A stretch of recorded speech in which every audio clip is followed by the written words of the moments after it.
selamat siang adik-adik remaja 3, selamat hari Minggu dan Shalom. Hari ini katong baku dapalai pada ibadah sekolah minggu di saat ini. Dan dengan materi memahami dokumen kesan gereja dan pembacaan Alkitab terambil dari Pertama Korintus 12 ayat 1 sampai 12, Pertama Korintus 12 sampai ayatnya yang ke-31 dan Efesus 4 ayat 11 hingga ayatnya yang ke-12. Tapi sebelumnya mari kita berdoa. Tuhan Yesus, firman yang hidup di saat ini, Tuhan, kami selaku anak-anak-Mu akan membaca sedikit daripada berita firman-Mu. Urapilah kami dengan Roh Kudus-Mu agar firman Tuhan yang kami baca dapat kami mengerti. Amin. Kita akan baca kitab dari Pertama Korintus 12 ayat 1 sampai ayatnya yang ke-12. Di bawah perikop rupa-rupa karunia tetapi satu roh. Sekarang tentang karunia-karunia roh, aku mau saudara-saudara supaya kamu mengetahui kebenarannya. Kamu tahu bahwa pada waktu kamu masih belum mengenal Allah, kamu tanpa berpikir ditarik kepada berhala-berhala yang bisu. Karena itu, aku mau meyakinkan kamu bahwa tidak ada seorang pun yang berkata, kata oleh Allah dapat berkata, terkutuklah Yesus, dan tidak ada seorang pun yang dapat mengaku Yesus adalah Tuhan selain oleh Roh Kudus.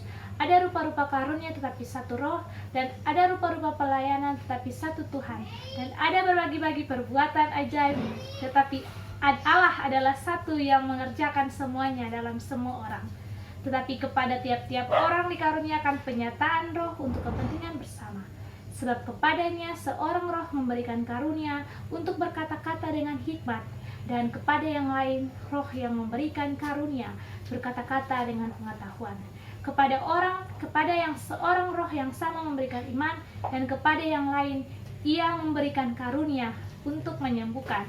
Kepada yang seorang roh memberikan kuasa untuk mengadakan mujizat, dan kepada yang lain ia memberikan karunia untuk bernubuat, dan kepada yang lain lagi ia memberikan karunia untuk membedakan bermacam-macam roh. Kepada yang seorang ia memberikan karunia untuk berkata-kata dengan bahasa roh, dan kepada yang lain ia memberikan karunia untuk menafsirkan bahasa roh itu. Tapi semuanya ini dikerjakan oleh roh yang satu dan yang sama, yang memberikan karunia kepada tiap-tiap orang secara khusus seperti yang dikehendakinya. Demikianlah firman Tuhan. Ya, adik-adik, di saat ini kita akan belajar tentang memahami dokumen kesan gereja. Yang pertama, kita akan belajar tentang sejarah singkat DKG atau dokumen kesan gereja.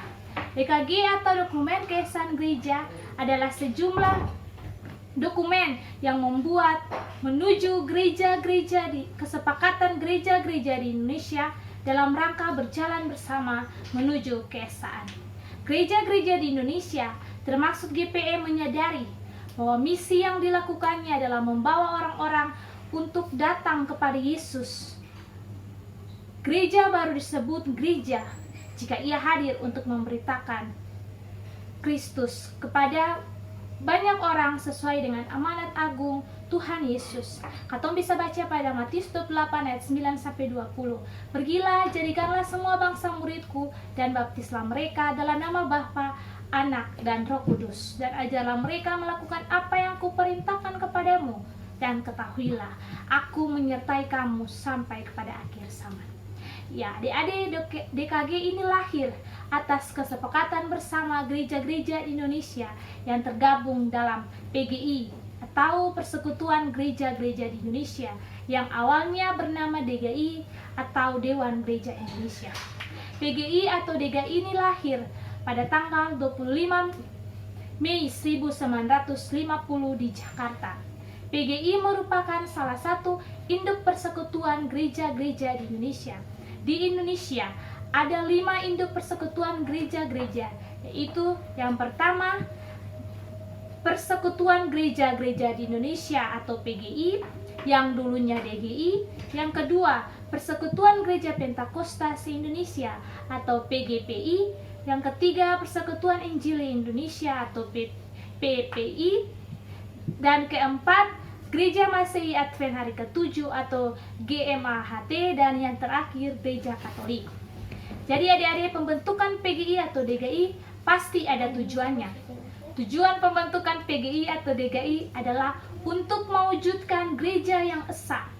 Kesan yang dimaksudkan bukan untuk menyeragaman gereja-gereja, artinya bukan menjadi semua gereja itu sama, bukan juga untuk menghilangkan kekhasan masing-masing gereja, atau bukan juga menghilangkan ciri khas gereja masing-masing, tetapi supaya gereja-gereja itu berada dalam kebersamaan dengan keberadaan yang dimiliki masing-masing. Misalnya, GPM adalah anggota PGI, artinya GPM adalah kebersamaan dengan gereja-gereja yang lain. Namun, dalam kebersamaan dengan gereja-gereja itu, keakasan GPM tetap dipelihara, dipertahankan, seperti liturginya, aturan-aturan gerejanya, lagu-lagunya, dan sebagainya dipertahankan dan digunakan. Itu berarti gereja-gereja yang menjadi anggota PGI tetap mempertahankan keakasan gerejanya, namun harus dapat menerima dan menghargai keakasan dari gereja anggota PGI lainnya dalam semangat kebersamaan. Misalnya ibadah perjamuan kudus oikumene bulan Oktober. Kita GPM sering menggunakan liturgi gereja anggota PGI lainnya. Artinya kita juga menghargai tata ibadah dari gereja lain. Atau pada hari ulang tahun PGI 25 Mei, liturgi ibadah yang digunakan adalah liturgi salah satu gereja anggota PGI dengan tujuan untuk mengenal dan menghargai kekhasan dari gereja lain.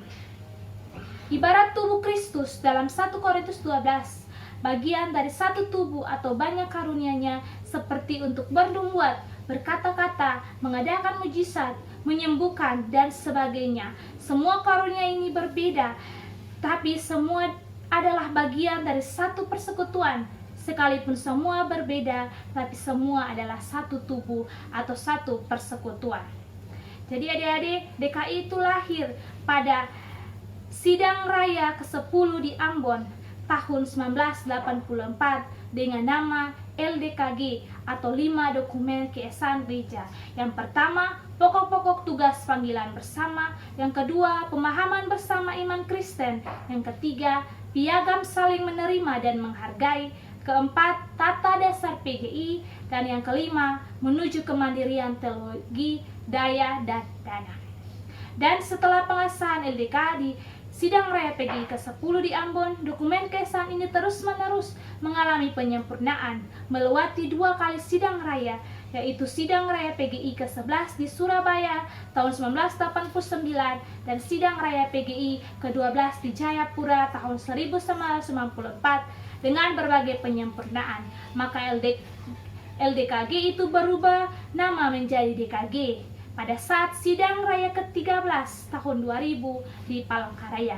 Yang kedua, adik-adik kita akan belajar tentang pokok-pokok DKG. Ada 4 pokok DKG. Yang pertama, pokok-pokok tugas panggilan bersama. Yang kedua, pemahaman bersama iman Kristen. Yang ketiga, oikumeni gerejawi. Dan yang keempat, tata dasar dan rumah tangga PGI. Dengan begitu, DKG merupakan sebuah dokumen keesaan gereja yang mengandung kekayaan, pengalaman beroikumene gereja-gereja Indonesia sejak tahun 1950, dan isi dari DKG mengandung nilai-nilai teologis, eklesiologis, historis, dan misiologis. Dan yang terakhir, yaitu kita akan belajar tentang tujuan DKG. Tujuan DKG yaitu membarui, membangun dan mempersatukan gereja-gereja di Indonesia, serta membangun semangat dari gereja-gereja untuk berpartisipasi dalam pembangunan nasional dan sebagai pengalaman Pancasila menuju abad 21.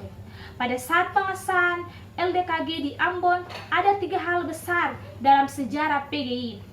Yang pertama, nama DGI berubah menjadi PGI. Yang kedua, lahirnya LDKG yang sekarang menjadi DKG. Ketiga, waktu pelaksanaan Sidang Raya PGI berubah dari 4 tahun menjadi 5 tahun. Dan ketiga hal itu masih bertahan sampai sekarang. Ya, adik-adik, demikianlah katong materi di saat ini.